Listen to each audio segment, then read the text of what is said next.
আসসালামু আলাইকুম। ঈদ মোবারক। কেমন আছেন সবাই? ঈদের দিনের ভিডিওটি আপনাদের মাঝে শেয়ার করতে একটু দেরি করে ফেললাম। ঈদের দিনের কিছু মুহূর্ত আজকে আপনাদের মাঝে শেয়ার করব ইনশাআল্লাহ। ঈদের দিন সকালবেলা সবাই যেহেতু মিষ্টি খাবার খেয়ে নামাজ পড়তে যায়, তাই আমি প্রথমে কিছু আওলা কিশি পিঠা বেজে নিচ্ছিলাম। ঈদের দিন আমাদের দুপুরের খাবারের আইটেম ছিল গরুর গোশতের ঝোল, পোলাও, মাসকলাইয়ের ডাল, দেশি মুরগির ঝোল, করলা ভাজি এবং আলু ভর্তা।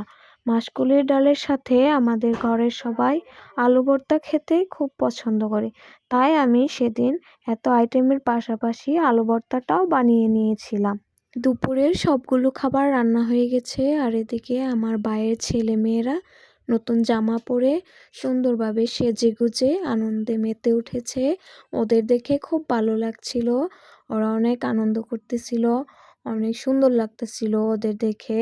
আমার ছোটবেলার কথাও মনে পড়ে গিয়েছিল। আমার আব্বাও নাতিদের সাথে আনন্দ করছিল। সবাই ভালো থাকবেন। আসসালামু আলাইকুম। আল্লাহ হাফেজ।